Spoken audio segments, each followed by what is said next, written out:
Hi everyone! Kumusta na kayo mga idol? Samahan nyo naman ako today na magluto ng isang klase ng merienda. Pero bago tayo mag-umpisa, huwag sanang kalimutan i-like at i-share ang videos ko at i-subscribe ang YouTube channel ko para lagi kayong updated sa mga videos na ina-upload ko. Ako nga palang madiskarte yung kapatid sa kitchen, July Mariano, and welcome again sa aking YouTube channel, OFW Diskarte Cooking Ideas. Tara mga Lodi, samahan nyo akong mag-prepare at magluto na tayo ng isang napakasarap na naman na merienda. Let's go!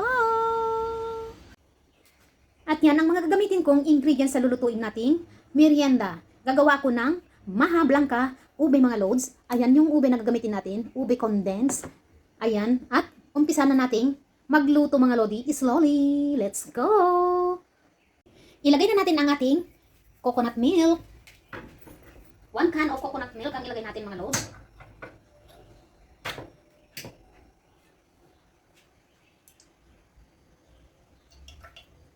At magdagdag tayo ng water na 1 can mga lodi. Ayan, dagdagan natin.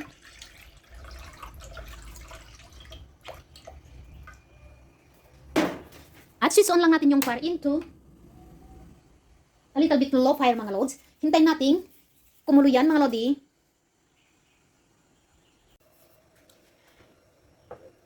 Ayan mga idol, medyo pakulo na yung ating coconut milk. At ilagay na natin yung ating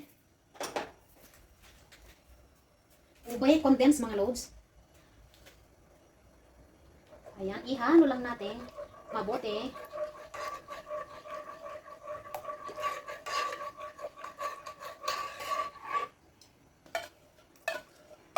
Ayan mga lodi.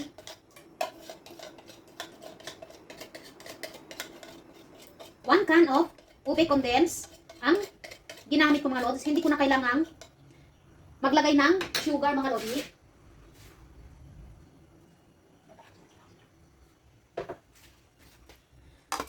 Tama na yung tamis niyan mga lods. Mas masarap yung maha kung hindi siya gaanong matamis mga lodi. Katamtaman lang yung tamis mga lods. Ayan, hinugasan ko lang yung lata ng ube natin. Sayang naman mga lodi.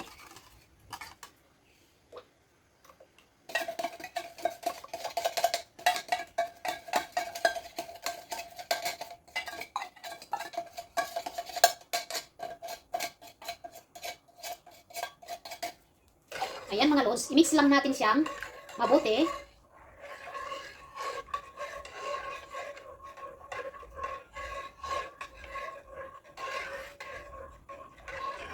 Ayan mga lodi, na-mix na siyang mabuti.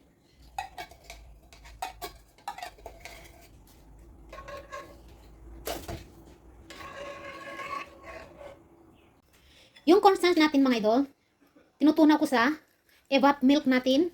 Ayan. Ganyan lang yung gawin natin. Hanggang matunaw, mabuti.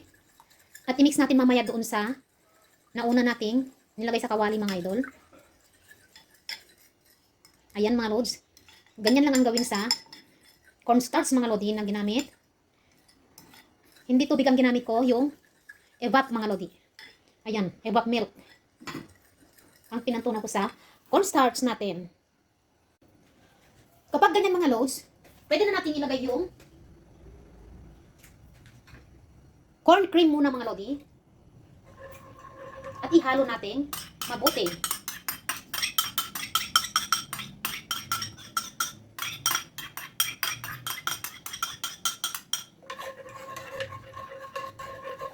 Ayan mga idol. Para hindi siya buo-buo, i-mix natin siyang mabuti. Ito ang gamitin natin. Magasgas yung ating kawali.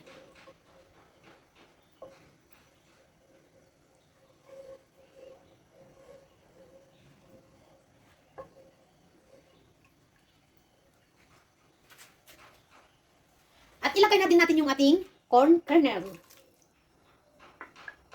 Masarap na naman na merienda mga idol.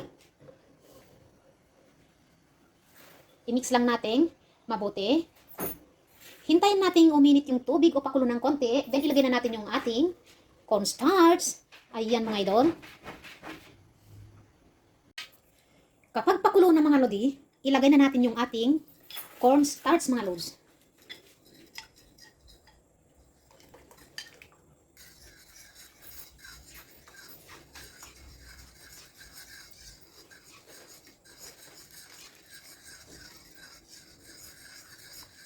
Dahan-dahan mga lodi.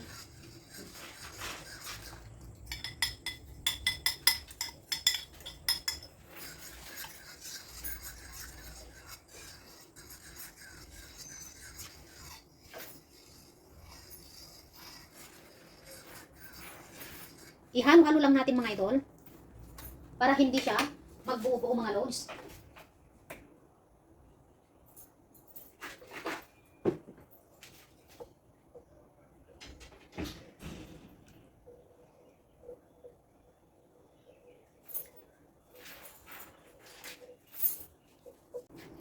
Ihalo lang natin ng ihalong mabuti mga lods. Ayan.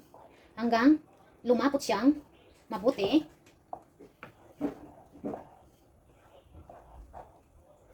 Pag gumawa ka ng maha, hindi dapat boteriyan mga lodi. Dapat malapot siya na malapot. Para maganda yung mixture niya mga lods. Ganyan ang perfect na maha blanca.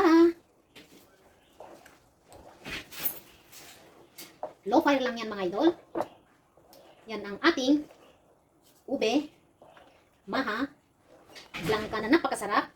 Hindi na ako gumamit ng sugar mga lods. Tama na yung 1 can of condensed milk natin.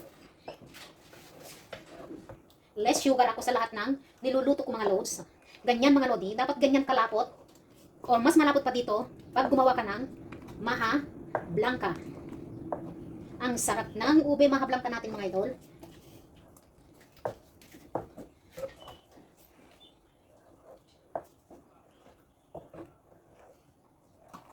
Ihalo lang natin mabuti mga lods para maganda yung mixture ng ating maha blanca ube. Ganito ang pagluluto ng maha blanca mga lods. Okay na yan at pwede na natin siyang switch off.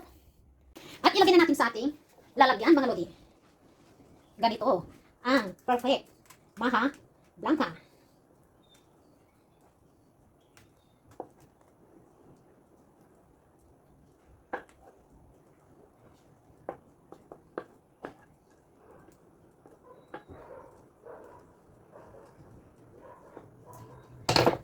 Ayusin lang natin mga lods.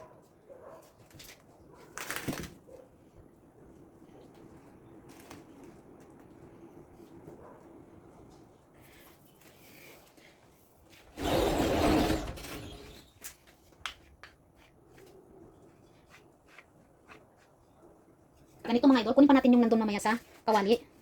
Ayusin lang natin ito mga lods. At lagyan natin ng napakaraming cheese mamaya mga lodi. Para ube, cheesy, maha, blanca.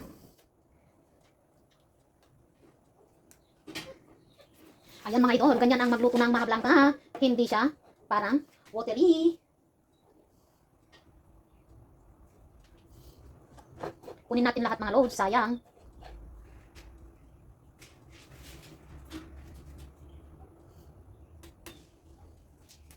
Ayan mga lodi yung niluto natin. Ube maha blanca. Yan, ipalamig natin at lagyan natin ng sanda makmak na cheese. Ayan mga loads.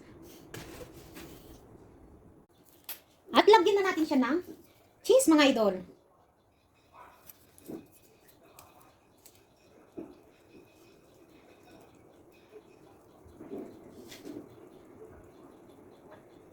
Damihan natin yung cheese. Siguradong napakasarap mga lodi.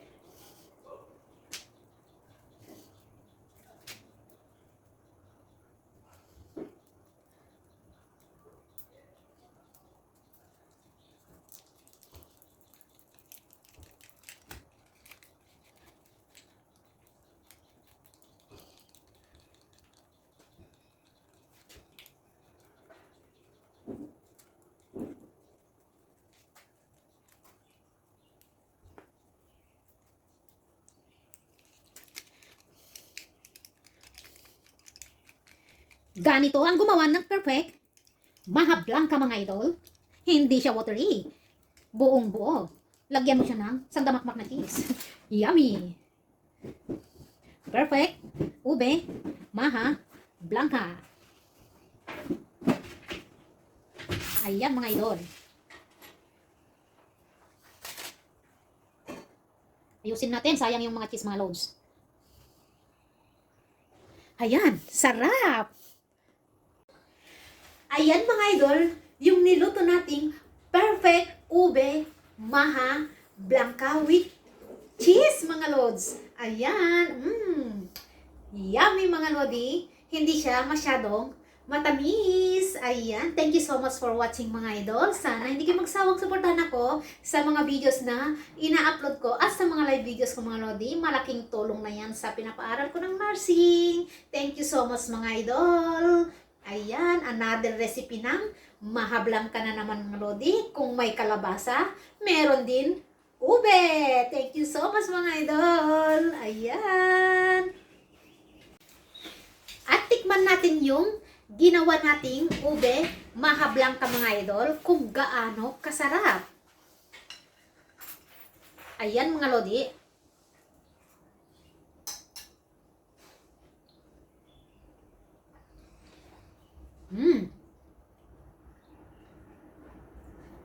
Katamtaman lang ang tamis niya mga lodi. Perfect na perfect sa black coffee.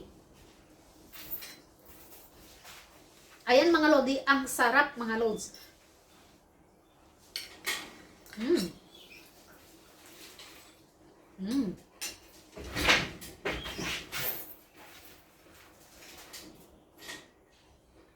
Yummy. Hindi siya nakakaumay mga lodi.